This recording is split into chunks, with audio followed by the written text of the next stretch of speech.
Hello everyone, this is प्रीति। आज पहले revise करते हैं कि लास्ट 3 क्लासेस में हमने क्या क्या पढ़ा है। उनका रिजल्ट निकालेंगे और फिर उसके बाद आगे प्रोसीड करेंगे। तो चलिए स्टार्ट करते हैं। चैप्टर की फर्स्ट क्लास में हमने पोटेंशियल एनर्जी के बारे में पढ़ा था।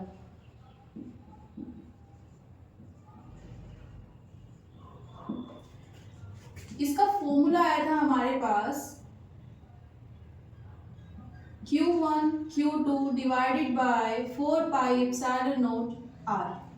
ओके, यहाँ पर एक Q को हमने कैपिटल Q से रिप्लेस किया था और दूसरे को स्मॉल q से।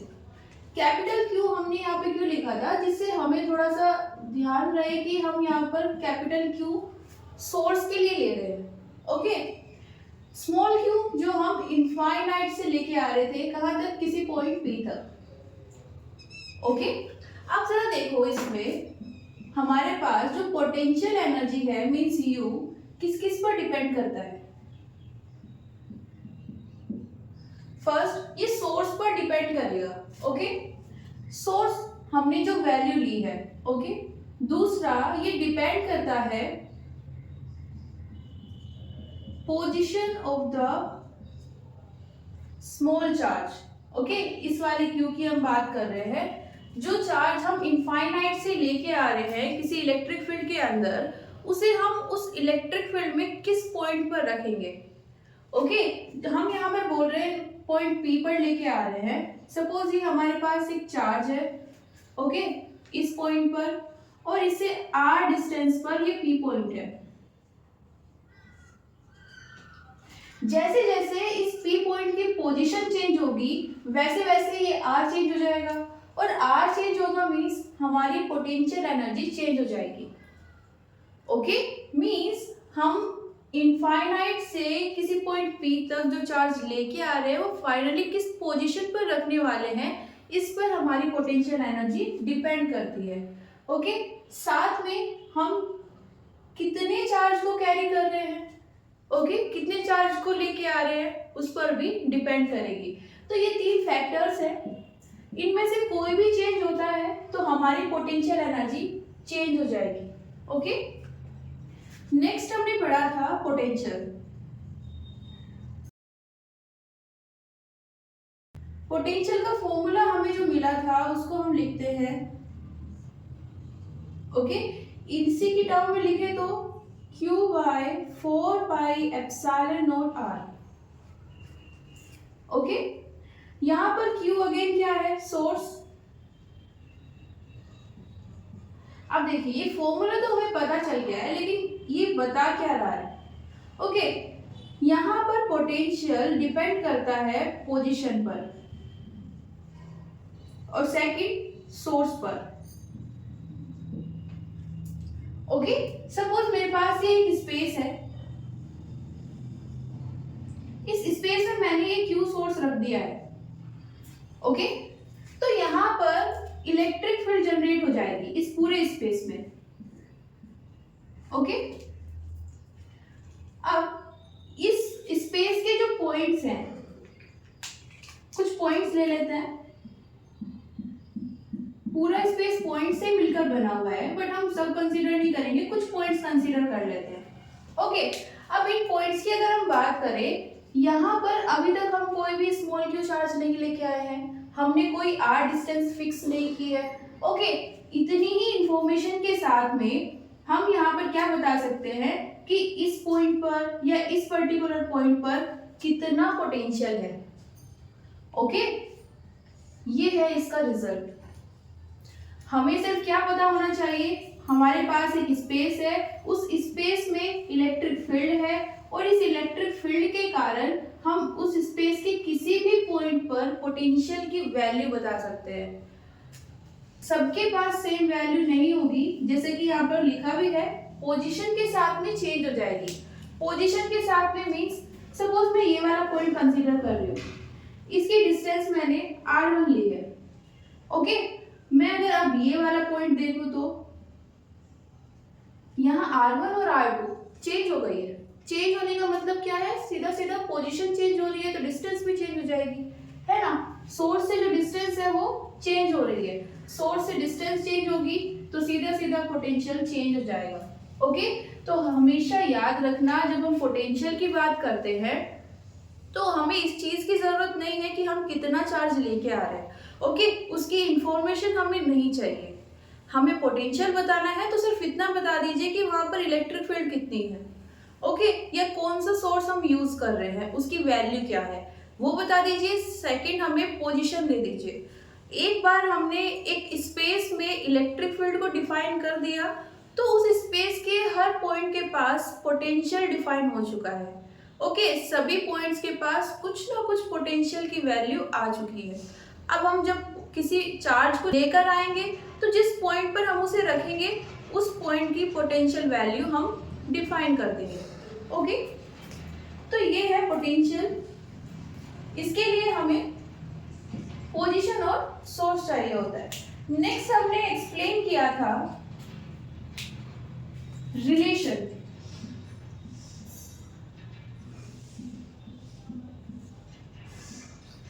पोटेंशियल और इलेक्ट्रिक फील्ड के बीच जो रिलेशन होता है, और कैसे लिख सकते हैं इसे, E D R cos theta,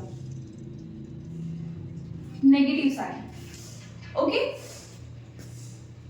अब यहां पर डीवी है चेंज इन पोटेंशियल।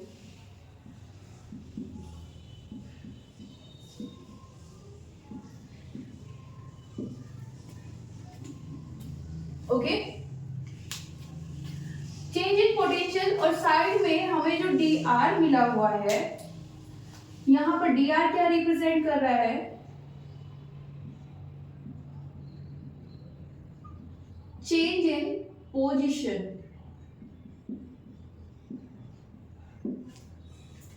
ओके, हमने यहां पर एक स्पेस की बात की थी, उस स्पेस में हमारे पास इलेक्ट्रिक फील्ड थी, ठीक है ना। ओके, और कुछ पॉइंट्स डिफाइन थे।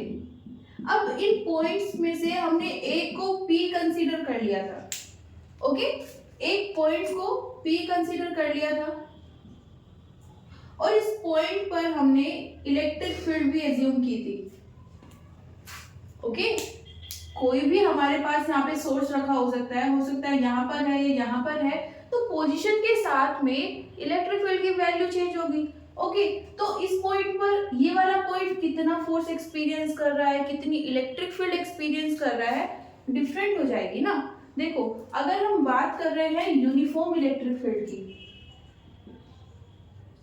यूनिफॉर्म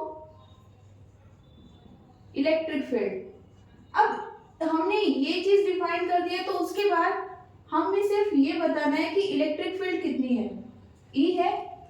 ओके, मैग्नीट्यूड E हो जाएगा। अब इस स्पेस के सभी पॉइंट्स के पास में सेम इलेक्ट्रिक फील्ड है। ओके, अगर हम यहाँ पर सिर्फ इलेक्ट्रिक फील्ड की बात कर रहे हैं, यूनिफॉर्म मेंशन नहीं किया गया है, मींस हो सकता है कि point two point electric field change हो रही है।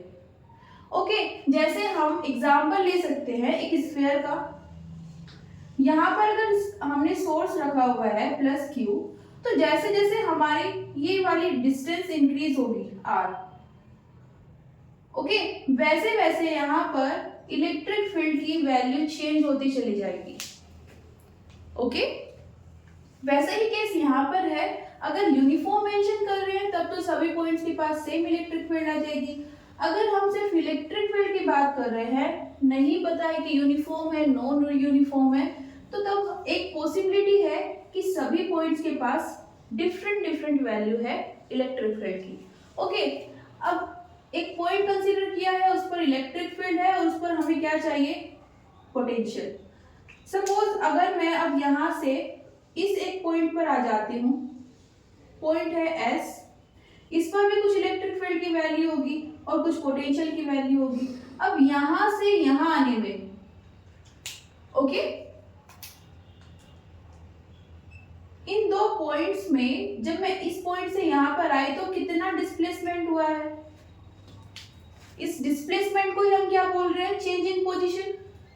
ओके, देखो एक क्वांटिटी डिफाइन हो गई है dr डिस्प्लेसमेंट। अब सिचुएशन पर डिपेंड करता है कि आप उसे किस तरह से डिफाइन कर रहे हैं, डिफाइन इन द सेंस किस तरह से आप उसे समझना चाहते हैं। ओके, एक तो ये हो गई अगर हम कैलकुलेशन कर रहे हैं कि डिस्प्लेसमेंट कितना है। ओके, अगर हम उसे समझना चाहते हैं तो थोड़ा और डेप्थ में चलते हैं। डिस्प्लेसमेंट कैसे हो रहा है, पोजीशन चेंज हो रही है ना, तो इसे क्या बोल सकते हैं, चेंज इन पोजीशन। ओके, तो जैसे जैसे आप पोजीशन को चेंज करेंगे वैसे वैसे पोटेंशियल की वैल्यू चेंज हो जाएगी। अब जरा वापस आते हैं यहाँ पर आप R को चेंज करोगे, पोटेंशियल चेंज हो रहा है। ओके, आपको यहाँ से VP निकालना है, निकाल सकते हैं। VS निकालना है, मीन्स P पॉइंट पर पोटेंशियल, S पॉइंट पर पोटेंशियल, डेफिनेटली निकाल सकते हैं। उसके बाद देखना है कि दोनों में कितना चेंज हुआ है, तो क्या करेंगे, डिफरेंस ले लेंगे। ओके, दोनों पोटेंशियल्स का। अब ये रिलेशन आपको क्या बता देगा, सीधा सीधा वही वैल्यू दे देगा जो यहाँ से आएगी। अलग अलग निकालो फिर डिफरेंस लो, बेस्ट है। अगर आपको चेंज चाहिए तो आप इस फॉर्मूले को यूज कर लीजिए। ओके, यहाँ से आपको सीधा सीधा यही पता चलेगा कि पोजीशन जितनी चेंज हुई है उसके अकॉर्डिंग हमारी पोटेंशियल की जो वैल्यू है वो कितना चेंज हुई है। ओके, तो यहाँ पर चेंज इन पोटेंशियल मिलेगा, एग्जैक्ट पोटेंशियल नहीं मिलेगा। इस पॉइंट के पास या इस पॉइंट के पास एग्जैक्ट पोटेंशियल हमें नहीं पता है, लेकिन कितना चेंज हुआ है वो हमें यहाँ से मिल जाएगा। दूसरा क्या है, यहाँ पर हम इस फॉर्मूले को रीड कैसे कर रहे हैं। ओके, फिजिक्स है तो सिर्फ रिजल्ट निकालने से काम नहीं चलेगा, उसे समझना भी पड़ेगा। ओके, अब जैसे यहाँ पर लिखा है इलेक्ट्रिक फील्ड पोटेंशियल, इसे दूसरी फॉर्म में अगर लिखना चाहे तो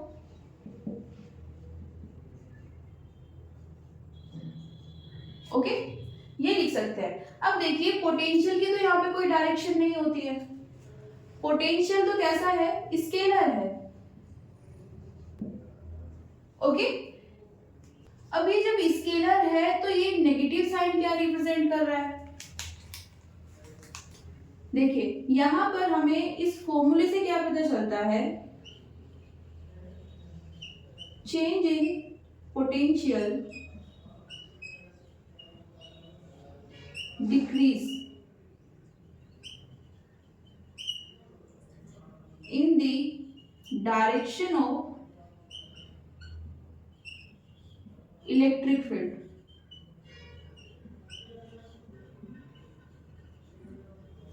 ओके, अगर किसी स्पेस में ये हमारे पास क्या है, ये दो पॉइंट्स डिफाइन कर देते हैं A B, और ये है हमारे पास इलेक्ट्रिक फील्ड की डायरेक्शन। अब अगर आप इस पॉइंट से इस पॉइंट पर जा रहे हो तो इसके अकॉर्डिंग पोटेंशियल की जो वैल्यू है वो डिक्रीज हो जाएगी। ओके, यहाँ पर नेगेटिव साइन क्या बता रहा है, देखो एक तो बता सकता है अगर हमारे पास दोनों साइड मींस इस साइड भी एक वेक्टर है और यहाँ पर भी एक वेक्टर है, तो ये बताएगा कि ऑपोजिट डायरेक्शन आपको लेनी है। ओके, फॉर एग्जांपल हम जैसे पढ़ते हैं force equals to QE। Suppose ये मेरे पास पॉजिटिव चार्ज है, ठीक है। इस केस में यहाँ पर जो डायरेक्शन डिफाइन होगी, फोर्स की डायरेक्शन भी यही है और इलेक्ट्रिक फील्ड की डायरेक्शन भी यही है। ओके, अब अगर मैं नेगेटिव चार्ज के लिए देखना चाहती हूँ,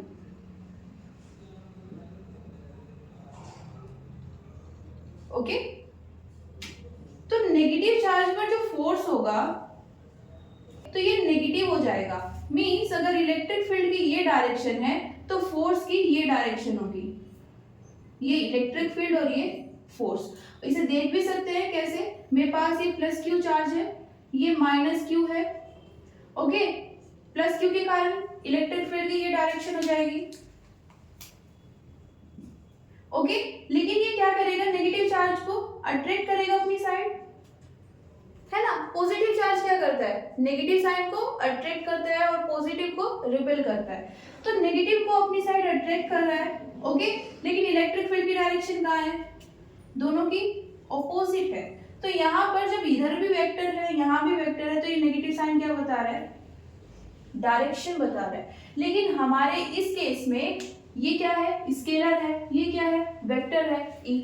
ओके, तो यहाँ पर जो नेगेटिव साइन है ये क्या बताएगा, डिफरेंस के बारे में बताएगा, डिक्रीज हो रही है या इंक्रीज हो रही है उसके बारे में बताएगा। ओके, तो यहाँ पर ये नेगेटिव साइन एक्सप्लेन कर रहा है कि हमारी पोटेंशियल की वैल्यू या चेंज इन पोटेंशियल डिक्रीज होता जा रहा है जैसे जैसे हम इलेक्ट्रिक फील्ड की डायरेक्शन में मूव कर रहे हैं। ओके, लास्ट जो हमने पढ़ा था potential due to dipole,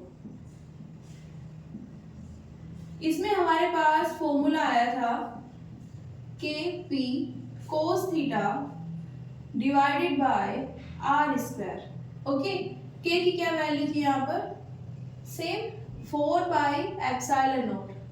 okay, अब यहाँ पर आप जैसे जैसे थीटा को चेंज करोगे वैसे वैसे पोटेंशियल की वैल्यू चेंज हो जाएगी। ओके, दो केसेस हमने देखे थे जब थीटा कितना था, 0 था, और दूसरा थीटा वाज 90। ये इक्वेटोरियल के लिए आ गया था और ये किसके लिए आया था, एक्सियल के लिए। ओके, तो नोट कीजिए। इसके बाद स्टार्ट करते हैं potential energy due to dipole in the external uniform electric field. Okay, note कीजिए।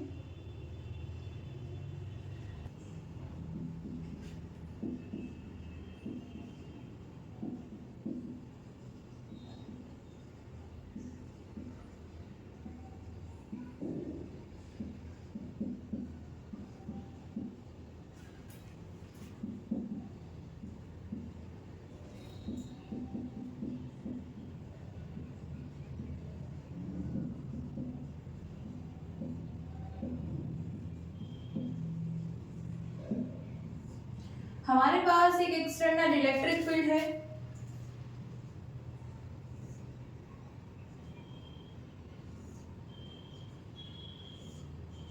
ओके, ले लेते हैं। इसकी स्ट्रेंथ कितनी है, ई, वेक्टर फॉर्म को रिप्रेजेंट कर देंगे ई वेक्टर से।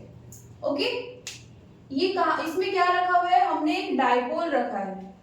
ओके, तो रखते हैं डायपोल, ये ए पॉइंट कंसीडर कर लेते हैं और ये बी पॉइंट। ओके, चार्ज ये प्लस क्यू और ये माइनस क्यू। ओके, एक और चीज कंसीडर करते हैं, ये इसका मिड पॉइंट होगा। ओके, लेंथ कितनी होगी इसकी, 12 ले लेते हैं। ओके,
तो ये कुछ पॉइंट्स हमने कंसीडर कर लिए हैं। ओके, जो हमने डायग्राम में बनाया है वही हमने यहाँ पर लिखा है। हमारे पास एक डायपोल है, ए बी डायपोल, साथ में दो चार्जेस हैं। ये कितने एंगल पर है, थीटा एंगल पर है। ओके, लेंथ हमने कंसीडर कर ली है 12 लेंथ। ओके, अब होता क्या है कि हम जानना चाहते हैं, हमने इससे पहले जब फर्स्ट क्लास में इस चैप्टर की हमने पढ़ा था पोटेंशियल एनर्जी। ओके, उसमें हम क्या कर रहे थे, एक चार्ज को लेके आ रहे थे इलेक्ट्रिक फील्ड के अंदर। ओके, अब देखो एक चीज आपको पता होनी चाहिए एफ के बारे में, इसको हम फोर्स बोलते हैं, वेल नोन है। ओके, लेकिन ये टॉर्क भी तो एक फोर्स ही होता है। ओके, टॉर्क को हम किससे रिप्रेजेंट करते हैं, टाउ से। ये भी क्या है,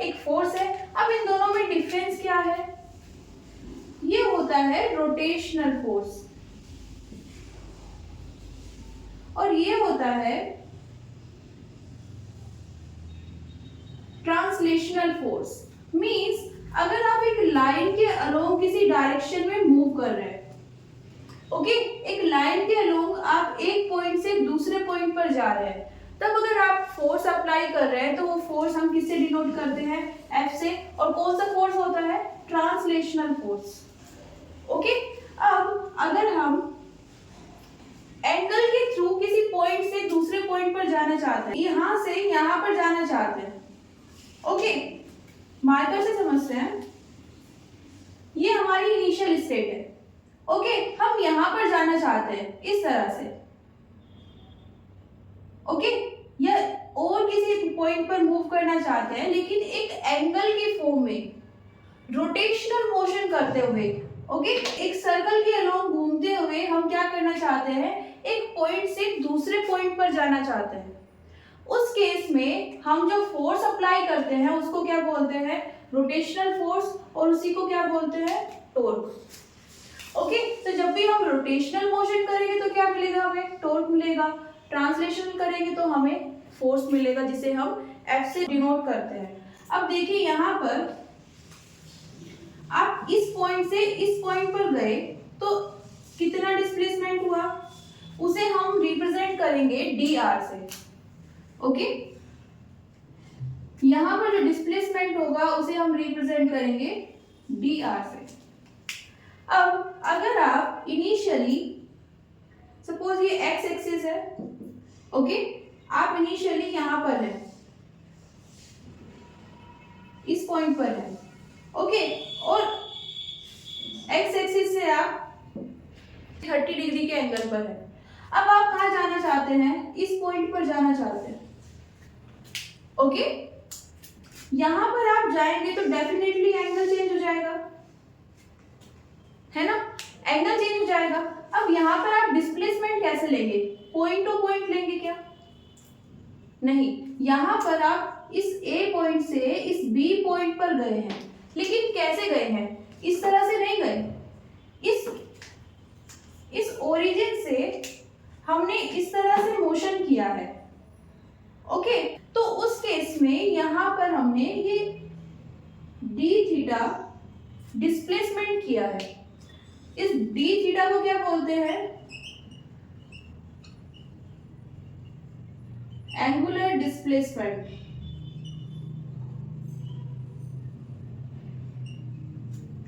ओके, तो जब हम ये रोटेशनल मोशन करेंगे तो डिस्प्लेसमेंट तो ऑफ कोर्स करेंगे ही, ओके, एक पॉइंट से दूसरे पॉइंट पर तो जाएंगे, वहां पर हम कौन सा डिस्प्लेसमेंट लेंगे? एंगुलर डिस्प्लेसमेंट, और उसे किससे रिप्रेजेंट करेंगे? डी थीटा से, ओके, यहां पर सपोज ये वाला एंगल कितना है हमारा? फाइनली 60 पर आ गए हैं, तो डी थीटा क्या हो जाएगा? 60 माइनस 30 डिग्री, ओके, इतना डिस्प्लेसमेंट हुआ है, ओके, तो ये दोनों वैल्यूज, ये दोनों कंडीशंस आपको पता होनी चाहिए, उसी के अकॉर्डिंग फिर ये हो जाता है। और इसके बाद जब हम वर्क डन यूज करते हैं, वर्क डन क्या होता है? डॉट प्रोडक्ट होता है किस किस का? Force and displacement. अब यहाँ पर जो हम फोर्स यूज कर रहे हैं वो ट्रांसलेशनल है, तो जो डिस्प्लेसमेंट लेंगे वो भी dr लेंगे। यहाँ पर आ जाते हैं, इसमें क्या होगा? फोर्स हम कौन सा यूज कर रहे हैं? रोटेशनल, टॉर्क, फोर्स है तो वेक्टर क्वांटिटी है, ओके, डॉट प्रोडक्ट, यहाँ पर ये क्या हो जाएगा? d theta, okay, angular displacement, okay, तो यहाँ पर वर्क डन को किसकी फॉर्म में लिखा है? टाउ या टॉर्क और एंगुलर डिस्प्लेसमेंट की फॉर्म में, ओके, कैसे? सीधा सीधा रिप्लेसमेंट हुआ है, ओके, तो ये चीजें समझ में आ गई है, तो अब आगे प्रोसीड करते हैं। अब देखिए जरा यहाँ पर क्या हुआ, हम जानना चाह रहे थे कि अगर हमारे पास एक डायपोल है, ओके, और हम उसको इलेक्ट्रिक फील्ड में रख रहे हैं, ओके, और फिर डिस्प्लेसमेंट करना चाहते हैं, ओके, पहले हमने क्या लिया था? एक अकेला चार्ज था हमारे पास, जिसको हमने रख दिया था, फिर उसके बाद में उसके चारों ओर क्या क्रिएट हो गई थी, इलेक्ट्रिक फील्ड। उसके बाद हमने एक छोटा सा चार्ज लिया था, उसे हम इनफाइनाइट से लेके आए थे। ओके, यहाँ पर क्या कर रहे हैं, डायपोल को रखा है कहाँ पर, एक्सटर्नल फील्ड में। ओके, यहाँ पर सोर्स क्या है वो हमें नहीं पता है। क्यू सोर्स जो हमने पहले केसेस में लिया था, हमें नहीं पता है कि वो क्या है, सिर्फ हमें बताया गया है कि एक इलेक्ट्रिक फील्ड है। ओके, जिसकी स्ट्रेंथ कितनी है, मैग्नीट्यूड E। ओके, अब यहाँ पर वहां पर हम क्या कर रहे थे, एक चार्ज को लेके आए थे इनफाइनाइट से। ओके, और लाने में हम डिस्प्लेसमेंट कर रहे थे, उसी से हमें क्या मिल गई थी, पोटेंशियल एनर्जी। अब यहाँ पर क्या कर रहे हैं, डायपोल को रखा है, लेकर नहीं आए हैं, उसके अंदर सीधा रख दिया है। अब जानना चाहते हैं कि अगर इस डायपोल का जो ओरिएंटेशन है उसको चेंज किया जाए तो क्या पोटेंशियल एनर्जी चेंज होगी सिस्टम की। ओके, यहाँ पर भी इलेक्ट्रिक फील्ड क्या है, कंजर्वेटिव फील्ड है। इसके अंदर हमने दो चार्जेस को रखा है, डायपोल क्या है, दो चार्जेस से मिलकर बना है। ओके, तो जब हम डायपोल की ओरिएंटेशन चेंज कर रहे हैं, ओरिएंटेशन मतलब अगर ये थीटा एंगल पर है यहाँ पर इस तरह से, तो हो सकता है हम इसे इंक्रीज कर दें या इस एंगल को डिक्रीज कर दें, इसका एंगल चेंज कर दे इलेक्ट्रिक फील्ड से। ओके, तो वो क्या हो जाएगा, ओरिएंटेशन। अब अगर वो चेंज कर रहे हैं तो क्या यहाँ पर कोई पोटेंशियल एनर्जी जनरेट होगी, होगी तो कितनी होगी, वो हम मैथमेटिकल फॉर्म में देखना चाहते थे। ओके, तो इसलिए यहाँ पर ये डेरिवेशन हम स्टडी कर रहे हैं। ओके, कैसे करेंगे फर्दर, देखो हम यहाँ पे क्या जानते हैं, अगर कोई भी इलेक्ट्रिक फील्ड है, ओके, उसके अंदर हमने डायपोल रखा है, तो ये इलेक्ट्रिक फील्ड इस डायपोल पर एक टॉर्क लगाएगी। ओके, फर्स्ट चैप्टर में हम ये पढ़ चुके हैं ऑलरेडी।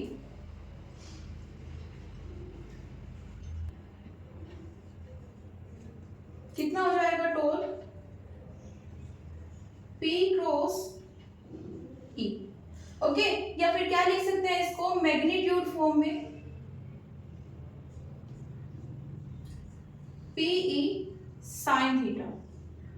ओके, इतना टॉर्क ये इलेक्ट्रिक फील्ड इस पर लगाएगी। और क्यों लगा रही है, इसको रोटेट करने के लिए। ओके, रोटेट क्यों करना चाहती है, देखो अभी तक हम जो करना चाह रहे थे, पोटेंशियल एनर्जी जानना चाह रहे थे। ओके, उसके लिए हमने ये सिस्टम तो ले लिया। ओके, हमें पोटेंशियल एनर्जी जाननी थी, इसलिए हमने डायपोल को ले लिया, कहाँ पर रख दिया, इलेक्ट्रिक फील्ड के अंदर। अब जब इसको रखेंगे तो इलेक्ट्रिक फील्ड की एक नेचर होती है, इलेक्ट्रिक फील्ड को हम डिनोट करते हैं इन लाइन से। ये लाइन कहां से कहां पर जाती है, पॉजिटिव चार्ज से ओरिजिनेट होती है और नेगेटिव चार्ज पर टर्मिनेट। ओके, अब यहाँ पर मैंने रखा है माइनस क्यू और ये है प्लस क्यू। अब अगर डायरेक्शन ये है इलेक्ट्रिक फील्ड की, तो इस साइड क्या होगा, कुछ पॉजिटिव चार्ज रहा होगा और इस साइड कुछ नेगेटिव चार्ज रहा होगा। ओके, अब क्या होगा, ये नेगेटिव चार्ज इसको क्या करेगा, अट्रैक्ट करेगा इस डायरेक्शन में, ये पॉजिटिव चार्ज इसको अट्रैक्ट करेगा इस डायरेक्शन में। ओके, यहां से क्या आएगा, एक फोर्स यहाँ पे लग रहा है, एक फोर्स यहाँ पे लग रहा है, किसके कारण, ऑफ कोर्स इलेक्ट्रिक फील्ड के कारण। ओके, यहाँ पर ये हो जाएगा EQ, ये भी अगेन कितना हो जाएगा, EQ। मैग्नीट्यूड ले लेते हैं बिकॉज डायरेक्शन हमने ऑलरेडी ले ली है ये। ओके, नेगेटिव साइन क्या बताता है, अट्रैक्ट हो रहा है या रिपेल हो रहा है, कौन सी डायरेक्शन है, वो हमने ऑलरेडी ले ली है, इलेक्ट्रिक फील्ड की ऑपोजिट डायरेक्शन, और ये इलेक्ट्रिक फील्ड की अलोंग। ओके, ये देखो ये इधर है, ये इस साइड है, दोनों सेम है, इक्वल एंड ऑपोजिट फोर्स लग रहे हैं, मींस नेट फोर्स कितना हो गया, 0।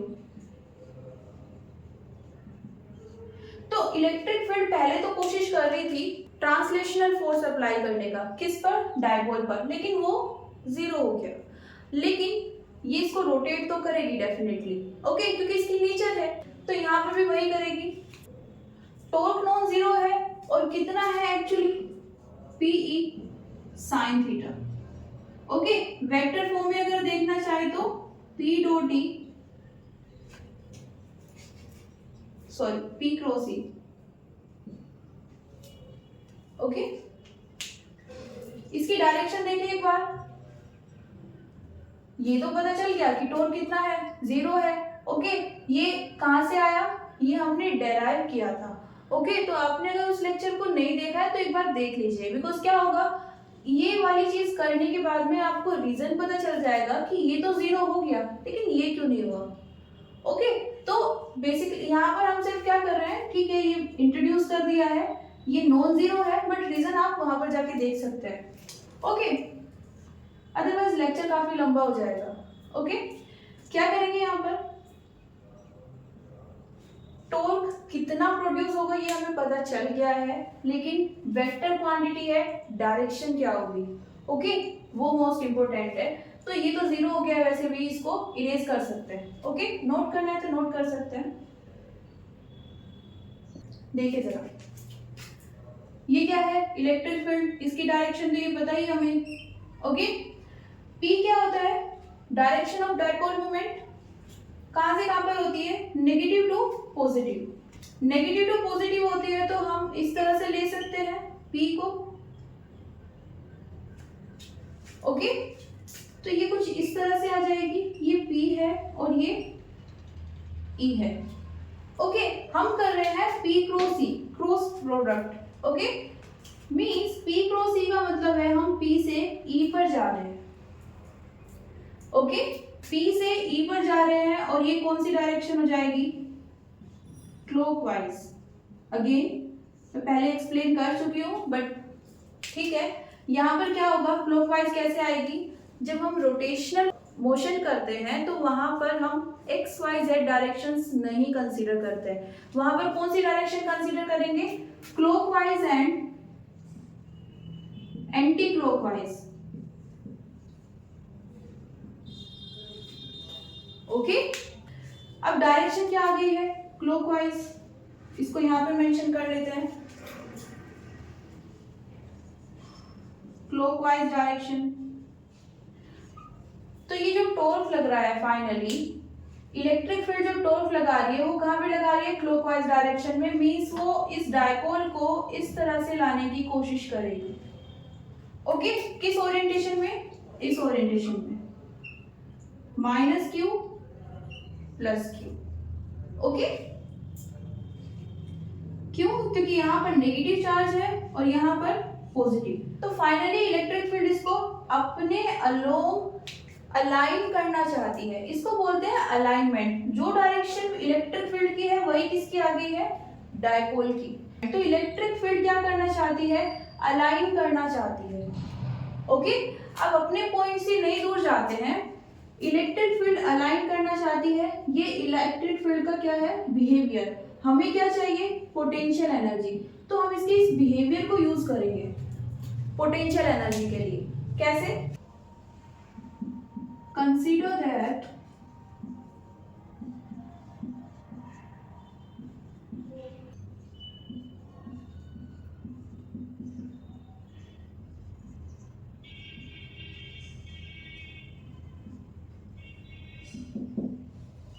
हम एक्सटर्नल फोर्स लगाएंगे किसके अपोजिट, इस टॉर्क के अपोजिट। ओके, इसके अपोजिट लगाने का क्या मतलब है, ये अगर क्लॉकवाइज रोटेट हो रहा है तो हम फोर्स कहां पे लगाएंगे, एंटी क्लॉकवाइज डायरेक्शन में। ओके, क्योंकि रोटेशनल फोर्स लगा रहे हैं तो उसको क्या बोलेंगे, एक्सटर्नल टॉर्क। ओके,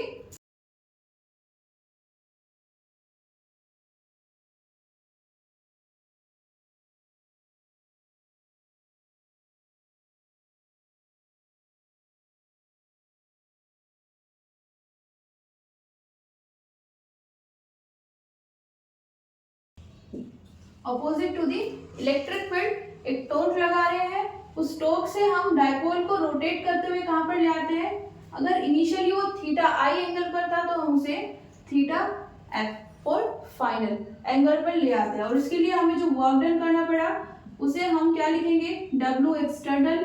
ओके, लेकिन यहां पर क्या लेंगे, इंटीग्रेशन।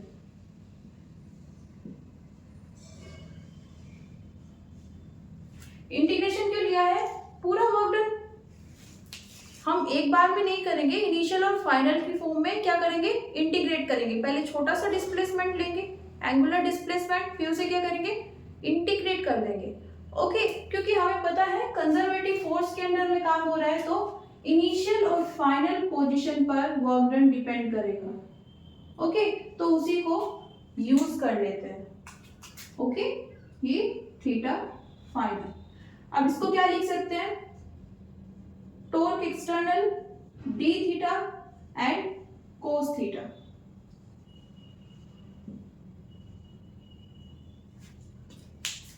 टॉर्क हम एक्सटर्नल वाला यूज कर रहे हैं, ओके, जो कहां पर है, एंटी क्लॉकवाइज डायरेक्शन में। तो डी थीटा भी हम कहां पर करा रहे हैं, एंटी क्लॉकवाइज डायरेक्शन में। Both are in anti clockwise direction.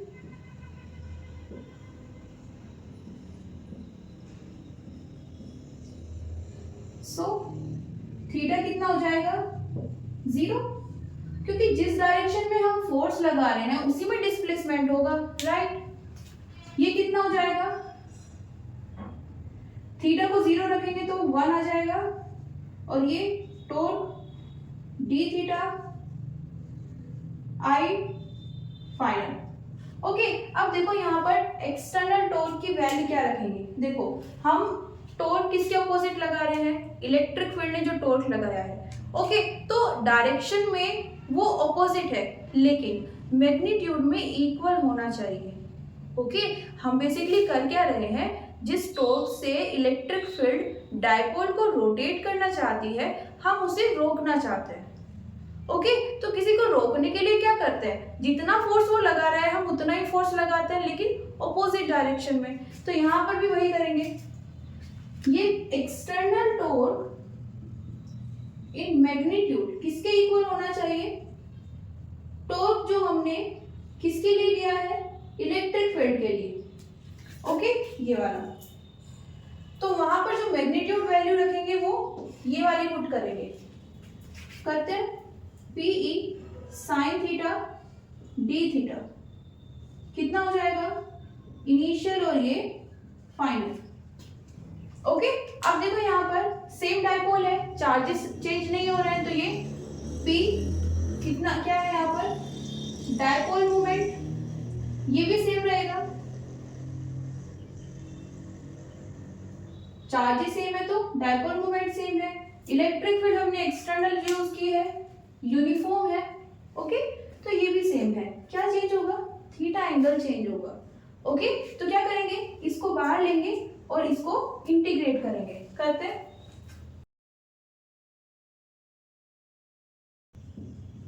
PE sine theta D theta, और इसे इंटीग्रेट करना है इनिशियल टू फाइनल।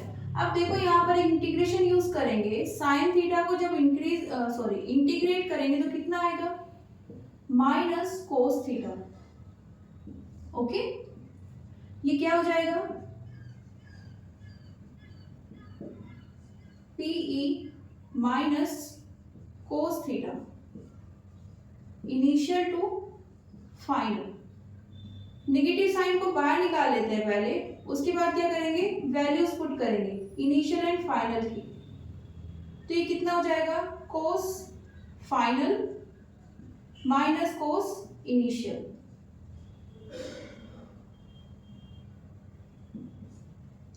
ओके, ये हमारे पास वैल्यू आ गई है किसकी, जो हमने एक्सटर्नल वर्क डन किया है। अब अगेन क्या जानते हैं, we know that change in potential energy कितना होता है, work done, external work done के। ओके, तो ये कितना लिख सकते हैं, du आ जाएगा minus PE cos theta final minus cos theta initial. Okay, यहां पर सपोज कर सकते हैं आप, सपोज ये एंगल है थीटा इनिशियल। ओके, ये इलेक्ट्रिक फील्ड की डायरेक्शन है, ये डायपोल है। ओके, फाइनली हम कहां पर लाना चाहते हैं, हम यहां पर लाना चाहते हैं इसको। ये कितना है, फाइनल। ओके, और ये कौन सी डायरेक्शन है? Anti clockwise direction.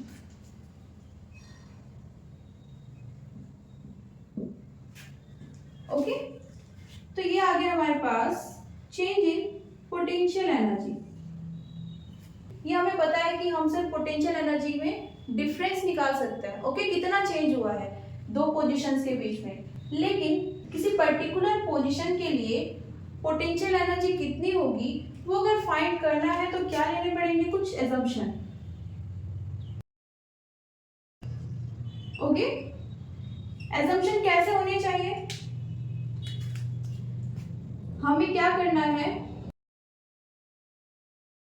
डाइपोल की जो इनिशियल पोजीशन है थीटा आई, ओके, उस पर जो पोटेंशियल एनर्जी है उसे जीरो बनाना है। इसको जीरो बनाने के लिए थीटा कितना होना चाहिए? 90। सो हम पुट करेंगे थीटा आई को 90, तो ये कितनी आ जाएगी? यहाँ पर एज्यूम करेंगे ये जीरो है, साथ में थीटा फाइनल को क्या पुट करेंगे? थीटा। ओके, फाइनली जो हमारे पास एंगल आएगा। ओके, रखते हैं। डी को क्या लिख सकते हैं? You theta final minus you theta initial. हमेशा याद रखना फाइनल माइनस इनिशियल होगा।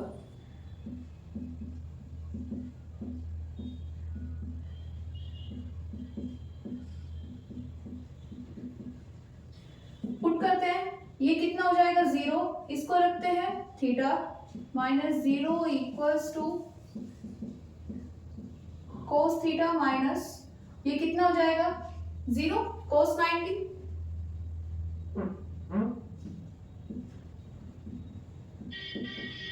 ओके, कितना आएगा finally? PE cos theta.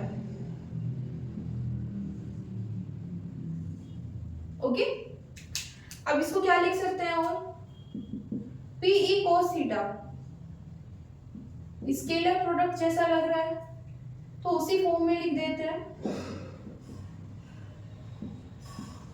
Okay, तो ये आ जाती है हमारी पोटेंशियल एनर्जी किसके लिए? डाइपोल के लिए। कहां पर? जब हम उसे एक एक्सटर्नल इलेक्ट्रिक फील्ड में रखते हैं। ओके, नोट कीजिए। कुछ केस देखते हैं यहां पर। केस 1 में थीटा को ले लेते हैं जीरो। ओके, तो पोटेंशियल एनर्जी कितनी हो जाएगी?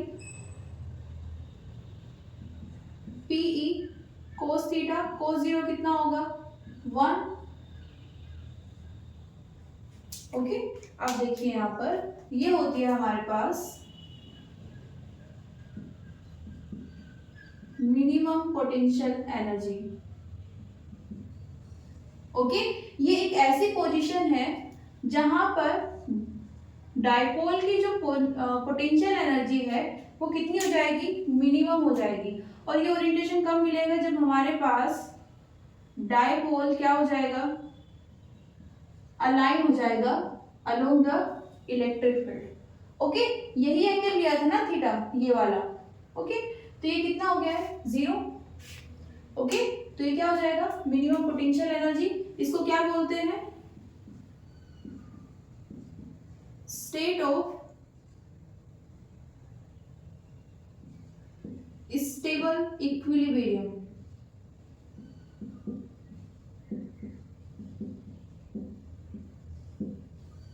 ओके,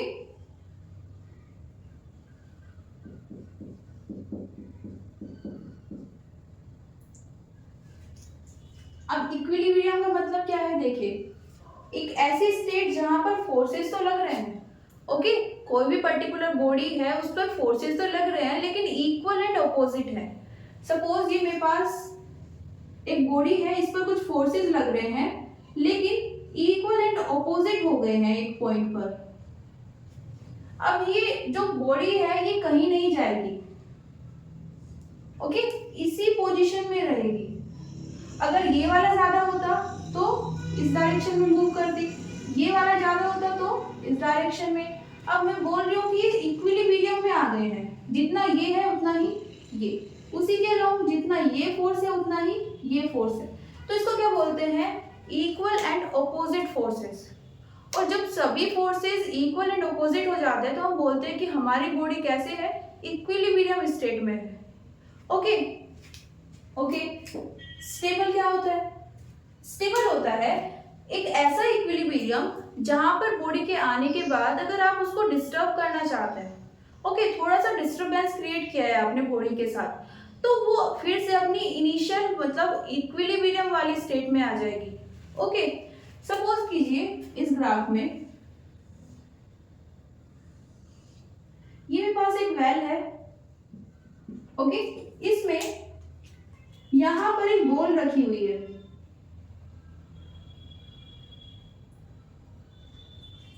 ओके, ये बॉल है। अब अगर इस बॉल को आप पुश करो किसी भी डायरेक्शन से, यहां से या फिर इस साइड से पुश करो तो क्या होगा, ये ऊपर या नीचे चली जाएगी क्या, नहीं जाएगी, थोड़ा सा हो सकता है आगे जाए फिर वापस आ जाएगी। ओके, लेकिन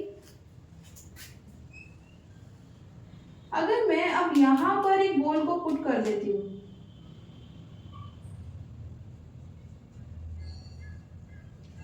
ओके, ये दोनों स्टेट है इक्विलिब्रियम की, यहाँ पर कोई भी जितने भी फोर्स है सब इक्वल एंड ऑपोजिट हो गए हैं, इस स्टेट में भी और इस स्टेट में भी, ये दोनों पोजीशन है इक्विलिब्रियम के लिए। लेकिन स्टेबल कौन सा है, अनस्टेबल कौन सा है, यहां पर आप इसको डिस्टर्ब कीजिए, थोड़ा सा फोर्स लगाइए, ओके, पुश या पुल करने की कोशिश कीजिए, क्या होगा ये तो इस डायरेक्शन में, अगर इधर से फोर्स लगा रहे हैं तो इस डायरेक्शन में नीचे आ जाएगा, और नीचे आते ही यहां से इक्विलिब्रियम चला जाएगा। ओके, तो अगर डिस्टरबेंस के बाद भी body as it is equilibrium में बनी रहती है तो उसको क्या बोलते हैं, स्टेबल इक्विलिब्रियम। और ये वैसी ही सिचुएशन है। यहाँ पर दूसरे पॉइंट्स में हम कैसे समझ सकते हैं, किसी भी बॉडी को अगर स्टेबल सिचुएशन में लेके आना है तो उसकी एनर्जी को रिड्यूस करना पड़ेगा। ओके, यहाँ पर ये वाली जो एनर्जी है सबसे कम एनर्जी है, मिनिमम एनर्जी है, इससे कम इस डायपोल की इलेक्ट्रिक फील्ड में नहीं होगी। ओके, तो अगर हम इस स्टेट में ले आते हैं तो पोटेंशियल एनर्जी मिनिमम हो जाएगी, एनर्जी रिड्यूस होना, मिनिमम होना, ओके, स्पेशली मिनिमम हो जाएगी तो सिस्टम कैसा हो जाएगा, स्टेबल हो जाएगा। ओके, नेक्स्ट केस 2 लेते हैं।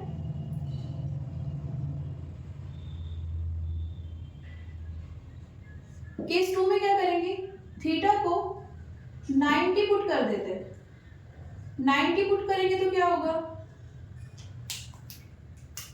माइनस पीई कोस 90, कोस 90 कितना होता है, 0,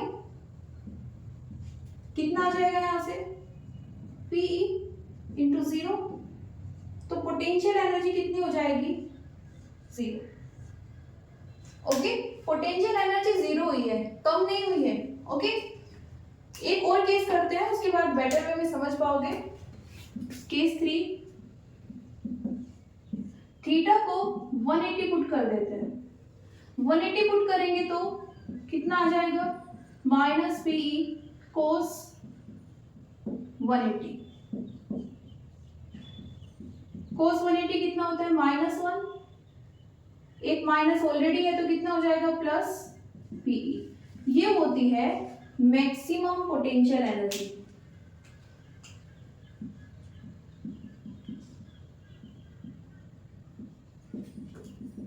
और इस स्टेट को क्या बोलेंगे,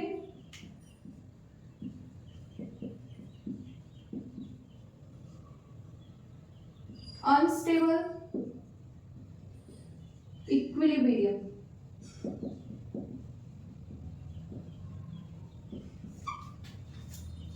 ओके, अब देखिए तीनों को एक पॉइंट पर अगर आप ग्राफ करेंगे,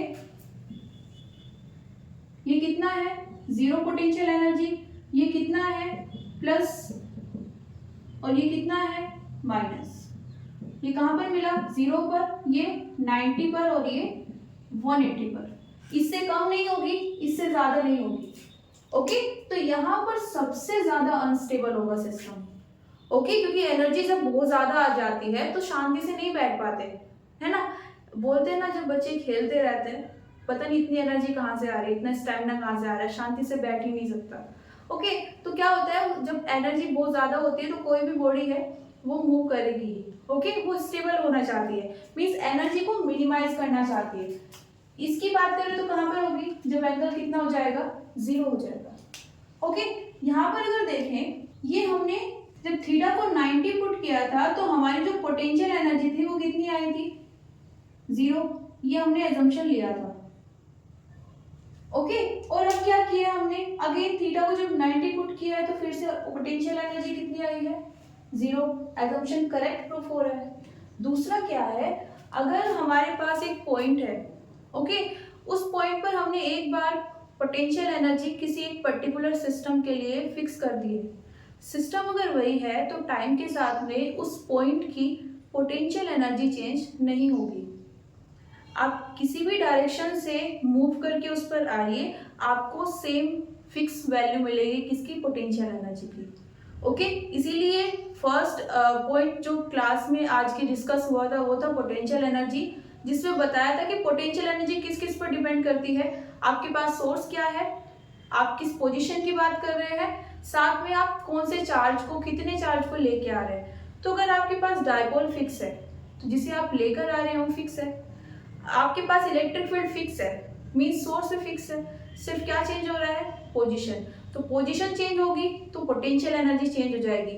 पोजीशन सेम है तो पोटेंशियल एनर्जी सेम रहेगी उस पर्टिकुलर पॉइंट की। ओके, सो आज के लिए इतना ही, मिलते हैं नेक्स्ट क्लास में नए टॉपिक के साथ। Thank you everyone, see you soon.